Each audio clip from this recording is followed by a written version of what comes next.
memaparkan materi modul 1 berjudul Kedudukan dan Fungsi Bahasa Indonesia. Di Indonesia, tumbuh dan berkembang bahasa yang beragam.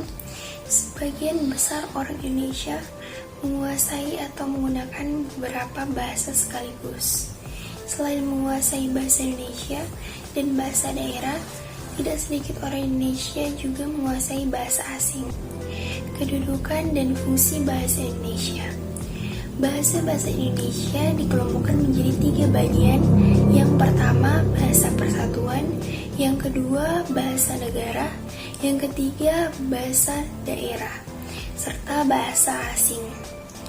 Bahasa Indonesia ditetapkan sebagai bahasa persatuan melalui Sumpah Pemuda tahun 1928 dan kemudian dilakukan kedudukannya sebagai bahasa negara pada tahun 1945. Bahasa persatuan dan bahasa negara. Bahasa Indonesia memiliki kedudukan yang sangat penting karena bahasa Indonesia berkedudukan sebagai bahasa persatuan dan bahasa negara sekaligus. Sebagai bahasa persatuan, bahasa Indonesia mempunyai fungsi sebagai lambang kebanggaan dan identitas nasional serta alat pemersatu berbagai suku bangsa yang berbeda-beda latar belakang sosial, budaya, dan bahasanya. Sebagai bahasa negara, bahasa Indonesia menjadi bahasa resmi yang digunakan di dalam penyelenggaraan negara.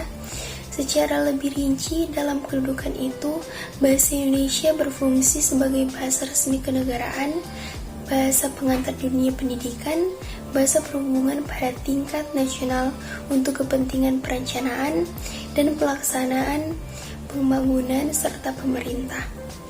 Dan bahasa resmi ini dalam pengembangan kebudayaan dan pemanfaatan ilmu, pengetahuan, serta teknologi modern. Kedudukan bahasa Indonesia sebagai bahasa negara membawa konsekuensi bahwa bangsa Indonesia harus mampu mengembangkan tujuan nasional bangsa Indonesia, yaitu mencerdaskan kehidupan bangsa. Dalam kehidupan bangsa yang cerdas, setiap warga negara apabila mereka yang telah terdidik tidak hanya harus mampu memahami berbagai informasi, tapi juga mampu menjelaskan, menerapkan, mengevaluasi, dan bahkan mampu mencipta ilmu pengetahuan dan teknologi serta seni, baik sebagai bentuk implementasi maupun inovasi. Apa sih yang dimaksud dengan bahasa daerah? Bahasa daerah adalah bahasa-bahasa suku bangsa di Indonesia. Bahasa ini jumlahnya sangat banyak dan digunakan menyebar di seluruh daerah di Indonesia. Bahasa daerah berfungsi sebagai lambang kebanggaan dan lambang identitas daerah, alat perhubungan di dalam keluarga dan masyarakat daerah, dan sarana pendukung budaya daerah dan bahasa Indonesia. Bahasa asing. Bahasa asing diberi batasan sebagai bahasa-bahasa Indonesia selain bahasa Indonesia dan bahasa daerah. Bahasa asing mempunyai fungsi sebagai alat perhubungan antara bangsa dan sarana pemanfaatan ilmu pengetahuan dan teknologi modern untuk pembangunan nasional. Sehubungan dengan fungsinya sebagai akses untuk memanfaatkan ilmu pengetahuan dan teknologi modern, bahasa asing sesungguhnya hanya melengkapi fungsi bahasa Indonesia yang juga dikembangkan agar menjadi sarana serupa. Bahasa Indonesia baku. Bahasa Indonesia tumbuh dan berkembang dalam masyarakat multikultur sehingga bahasa Indonesia mempunyai varian yang sangat banyak, baik varian akibat perbedaan daerah, penggunaan maupun varian akibat kelompok sosial penggunanya. Perbedaan varian itu di satu sisi dapat dijadikan ciri yang menunjukkan dari daerah mana atau kelompok mana seorang penutur berasal. Di sisi lain yang merupakan perbedaan yang mengganggu interaksi sosial antar kelompok yang menggunakan bahasa Indonesia. Oleh karena itu, untuk keperluan kedua itu perlu ditetapkan bahasa Indonesia buku yang mewakili setiap varian yang ada. Bahasa Indonesia baku merupakan inti varian bahasa Indonesia. Seandainya A sama dengan 1, 2, 3, 4, 5, dan 6, B 3, 4, 5, 6, 7, dan C 5, 6, 7, 8, 9, maka D 5 dan 6. Anggaplah dalam bahasa Indonesia terdapat dialek A, dialek B, dan dialek C. Bahasa Indonesia baku adalah anggota irisan dari semua dialek itu.